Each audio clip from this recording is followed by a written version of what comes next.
Well, good morning. All right, y'all can do better than that. Good morning. All right, 220 by 2020. 220 by 2020. It's the goal that we as Alabama Baptists have adopted for starting new churches. 220 churches by 2020. It's exciting for me to stand here before you this morning and report to you that since January of 2013, we have, as Alabama Baptists, through the cooperative program Gifts, initiated funding for 38 church plants. This, of course, means that we must plant 30 more churches each year for the next 6 years. So we've sent 9 Alabama church planters off to other states, and so they don't count into the 38. We've sent them to New York, Vermont, Louisiana, Florida, Montana, Washington State, Oregon, all to plant new churches. Well, I'm going to give you a pop quiz in just a few moments, so when I'm finished with the report, be ready to write your answers down. The next number you need to remember is 3,292. There are already 3,292 existing Alabama churches. So why do we need more churches? Well, there are 5 million people who call Alabama home. 2 million of them do not attend anyone's church. Right here in the middle of the buckle of the Bible Belt, 40% of our state is unchurched. We have a great plan for helping unhealthy churches become healthy if they're willing.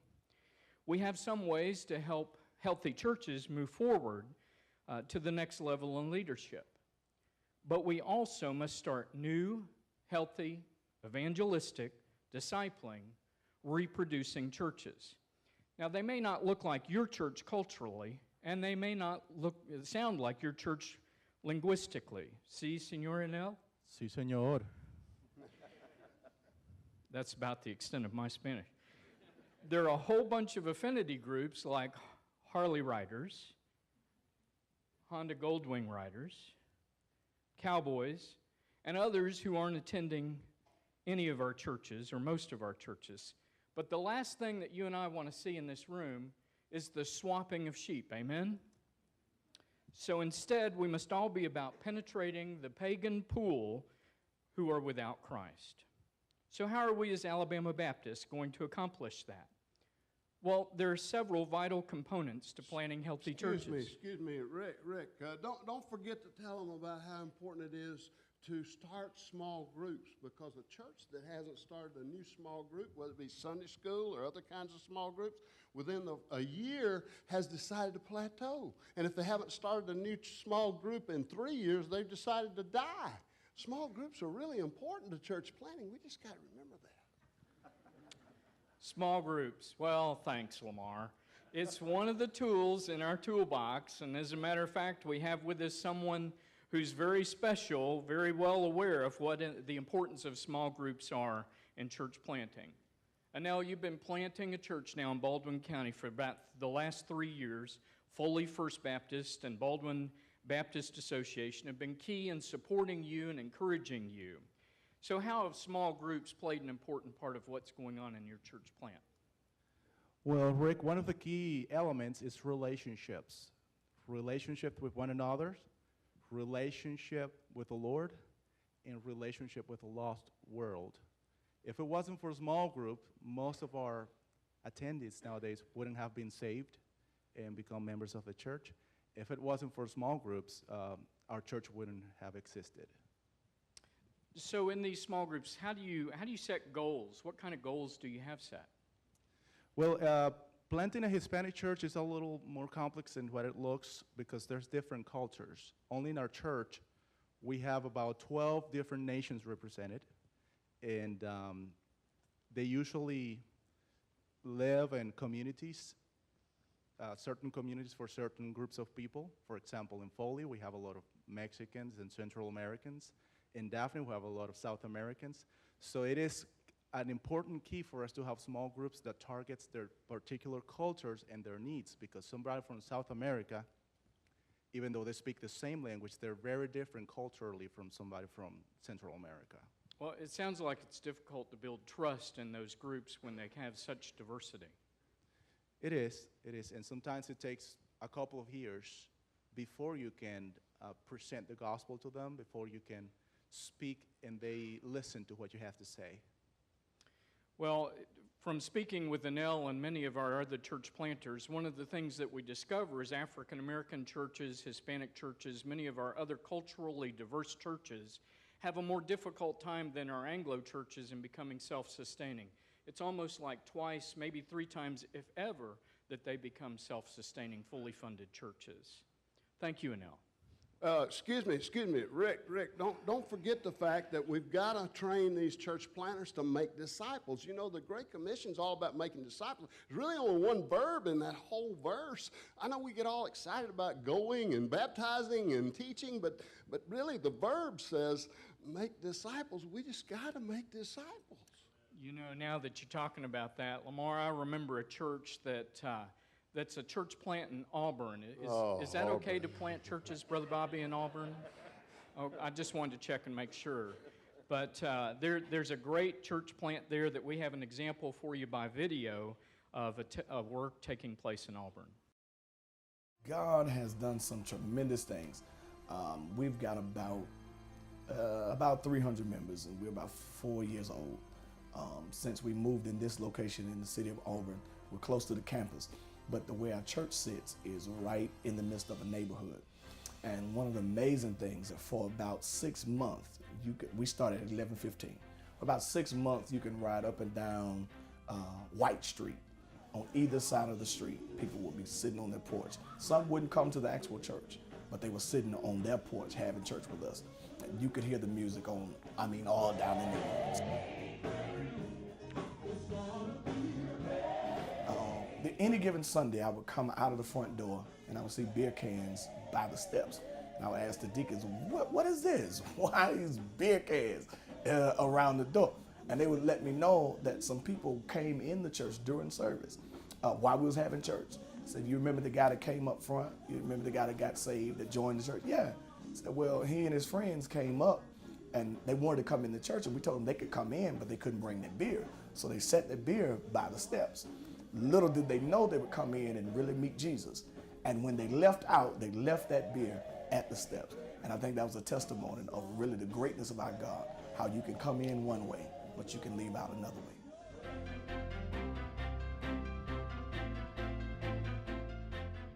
I am extremely grateful for the State Board of Missions, Brother Lamar Dukes, and this whole organization.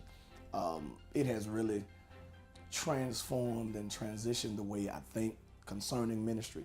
If you really want to know how a church should be operated, how church should be ran, what do you need in place before you think about planting a church? I mean, Southern Baptist is the way to go. Absolutely. I think the last few months, I can accredit the growth of our church to the State Board of Missions. A lot of our churches, and I've got a lot of friends who are almost like an island. They're just by themselves. But I don't think God ever meant for it to be that way. And the cooperative program is again an example and a lighthouse for how church really should be done. Not just church, but how Christians should come together. And I am my brother's keeper. Yeah, I am my brother's keeper. Hey, Rick, don't forget the fact that these new churches, they have to learn how to develop and train new leadership. We've got to have leaders. We train our church planters, never go alone. You know, Lamar, I remember us doing a training in Limestone Association. Right. And I think about this one team that came together, and I want you guys to hear the story about this team.